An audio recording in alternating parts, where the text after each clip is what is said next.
6, Graham. 6 points. Oh, I thought you were talking about 6 losing seasons under David Tepper. Wow, that is very fitting. So if anything, yesterday's 6 is game the was magic actually, number. it really is the magic number. Gosh. All right, let's get this thing started. We are going to get into the Panthers here in a moment. We're coming up in about 30 minutes or so. I'm going to tell you why I'm not quite ready to hit the panic button on the Carolina Hurricanes. And at 12:45, I'm also going to tell you the big glaring problem when it comes to Duke basketball. But I got 5 things on the Carolina Panthers to get things started. All right, a lot of people are going to look at Bryce Young, the rookie quarterback. Okay, so let's start there. Bryce Young, the rookie QB, didn't have a good game yesterday. I will say this. Some people might disagree. I thought it was actually one of his lesser performances so far this season. And he hasn't had many good ones, but also this team hasn't had many good ones. You're 1-12 for a reason. Again, they lost if you decided to not watch it yesterday, 28-6. The final score on the road at the New Orleans Saints. Carolina Panthers losing once again dropping to 1-12 on the season. There are just a little bit too many missed throws that I would expect Bryce to maybe make. For example, very tail part of the first half, about 12, 11 seconds left in the first half, Jonathan Mingo on a deep post route has his defenders beat. Bryce reads the play perfectly, has room to step up in the pocket, time to throw the ball, and he just overshoots Jonathan Mingo. He just completely misses that throw. Those are ones that he has to make. There are some deep out routes or some deep corner routes. One to DJ Chark where he had to kind of try to make a contested catch. Ball was just underthrown. That needed to be out a little bit more towards the sideline. So underthrowing that was Bryce Young. There's another one where Adam Thielen had to slide down and make a catch on a deep corner route to the left side of the field, a ball that was once again underthrown by Bryce Young. There was a pass to Stephon Sullivan in the end zone where Bryce threw it behind. So even one across the middle of the field, Jonathan Mingo, Bryce Young threw it behind a little bit as well. There are a ton of problems on this Carolina Panthers offense. Tons of problems. The offensive line and the protection as a whole isn't really good at all. Gosh, look at the play where it was actually, I thought they initially ruled it an interception, but they officially ruled it a fumble. But Bryce Young's turnover that he had, I think it was in the second quarter, there was an 8-man protection.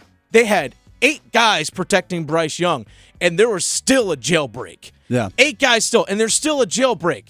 You know what, in that case situation, Bryce just eat the football in that situation. Just eat the football. And he tried to step up, try to make a throw, and it ends up being a turnover. So it's just, I get it. Everything around him was collapsing on him. That's not on Bryce. That's on the people that are protecting. They're not doing their job, but he's not helping the problem, if that makes sense. It's kind of compounding a little bit.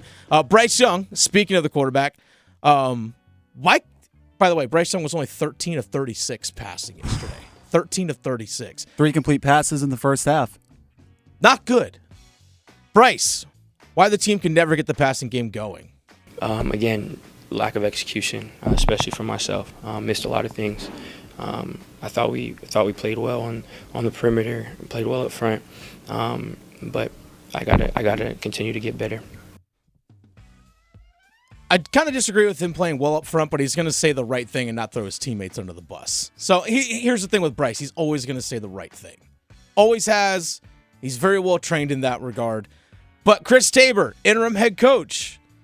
Is Bryce gaining anything from all this? Absolutely. I think that he's going to continue to improve, and that doesn't concern me at all.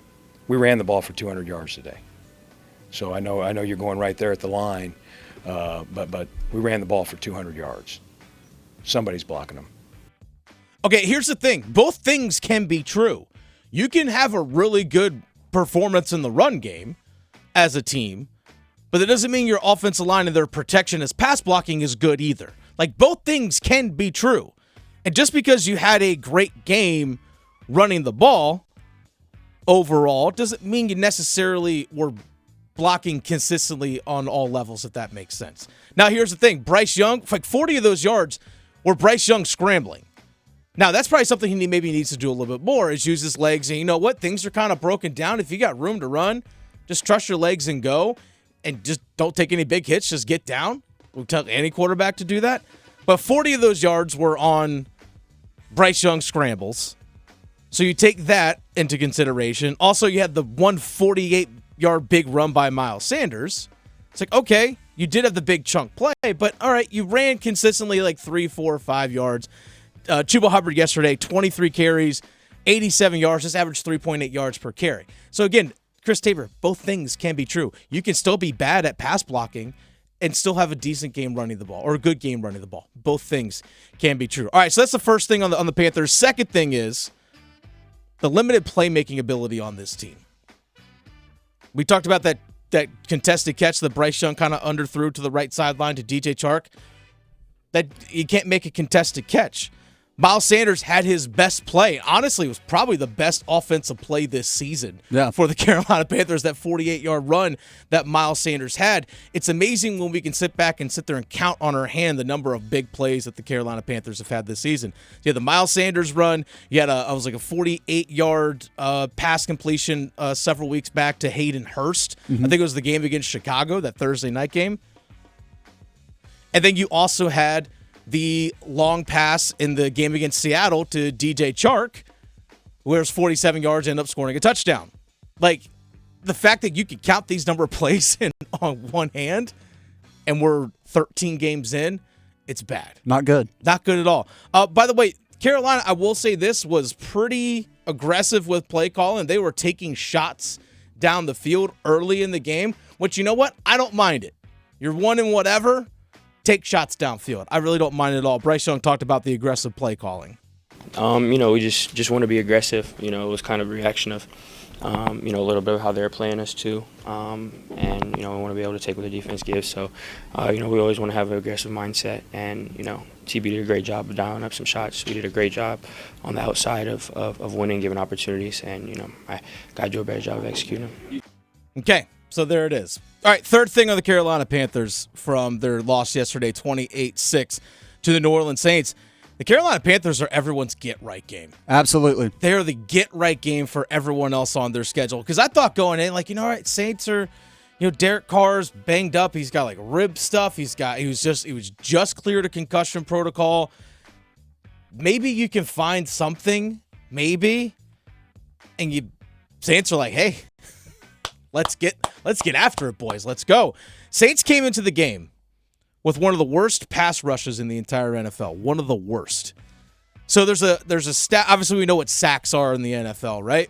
But sometimes sack numbers can be a bit skewed in the sense that if you're trailing a lot in games, teams are going to be running the ball, less opportunities for sacks. Or if you're ahead, teams are trying to throw the ball to catch up, more opportunities for sacks. So sometimes that number can be somewhat misleading, just the general total. So there's a stat out there called sack percentage. So it's the number of times you get a sack per every drop back for the opposing team. The Saints were 28th in the NFL in sack percentage, just over 5%. So to paint the picture for you, so when the Saints are playing defense, for every 20 times an opposing quarterback would drop back, the Saints would get one sack. 1 out of every 20. That's 5%. That's it. By the way, Carolina Panthers have a worse sack percentage rate. I'll get into that in a little bit. So they came into the game averaging 1.8 sacks per game, 29th in the NFL. Saints had 4. They had more than doubled their per game average in this one. I know one of those sacks came late when things were kind of already out of hand. This game was already wrapped up. But they got 4. More than double per game. More than double per game the Saints got. That everyone is the get-right game. So, yeah, Chris Tabor talked about, they're running the ball. We ran for 200 yards. The blocking, so blocking somebody. Well, you still can't block anyone rushing the passer. Still can't do that. All right, let's get to the fourth thing here. This defense is good for the Carolina Panthers. It's a good defense. But they're far from great. They're good. I'll say that again. This is a good defense. They are far from great. I know they've been banged up a bunch this season. They've dealt with a ton of injuries. And in terms of yards per game, they're top 5 in the NFL in terms of yards per game. But yards per game really doesn't matter if you don't get stops in crucial areas. The Saints were 3 of 4 in the red zone yesterday. So 4 trips inside the Carolina Panthers 20-yard line for the New Orleans Saints. 3 times they came away with a touchdown. 75%. Carolina is next to last in the NFL in red zone touchdown percentage. So that's the percentage of times the opposing team scores a touchdown against the Carolina Panthers when they enter the red zone. Carolina, 31st in the NFL, 72%. So right there at that 3 out of every 4 attempts. That's not really good. Now, I will say this. The defense constantly gets put in bad situations because the offense's inability to move the ball down the field, often enough. So, yeah, you get put in bad positions. But nonetheless, your defense in the red zone still gives up a lot of touchdowns. 2.8 offensive touchdowns per game allowed by this defense. 28th in the NFL. Panthers are 30th in the NFL in sack percentage at 5.04%. So basically 1 out of every 20 dropbacks of the opposing team, Panthers get 1 sack. Last year they were 25th in the NFL at 5.69. Defense is good, but they're far from great. They don't get a lot of big plays. They just don't have the guys to really do that. Which actually leads me into my fifth and final thing here about the Carolina Panthers and their 28-6 loss. Derek Brown had one heck of a game yesterday. Yeah. That dude, one heck of a game. He's in his 4th year. He's about to go into his 5th year. You going to get this guy signed? You going to get a deal done with this guy? Because quality interior defensive linemen, hard to find. Like, they're not, like, yeah, you can maybe get a guy that's might be like a depth guy that can rotate, but interior guys that can wreak havoc, not easy to find in the NFL. There's a reason why this guy was a top 10 pick, Derek Brown. 10 tackles yesterday, even had an interception.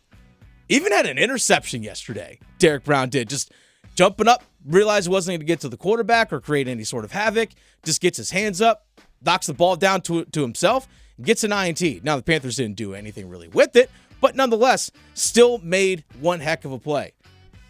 But someone that just kind of boggles my mind a little bit, Brian Burns goes quiet quite a bit. Like, watching Brian Burns, it's just, when's the last time that he actually, okay, I know he didn't get any sacks yesterday, but if you want to be one of the upper tier pass rushers in the NFL, you need to be more disruptive. And when's the last time you actually saw, like, on a 3rd down and like 7, Brian Burns on a pass rush, maybe doesn't get to the quarterback, but draws a holding penalty? I hate to say this, you sort of forget that he's out there from time to time. Yeah, like, oh, there he is. There's number 0. Like, when's the last time you actually saw him do that? The Carolina Panthers only have one. We talked about the limited playmaking ability on this team. Carolina Panthers have 1 strip sack. So a strip sack, so you sack the quarterback and you force a fumble on the exact same play. Carolina Panthers have 1 this season. 1 strip sack the entire season. And it came on the 3rd play of the game, week 1 against the Atlanta Falcons, because the Panthers started that game on defense. Brian Burns comes around the edge on 3rd down, sacks Desmond Ridder. Ridder fumbles the ball, but falls right on top of it, does Ridder. So we didn't even get a turnover off of it. That's the only time the Carolina Panthers have sacked the quarterback and caused a fumble the entire season.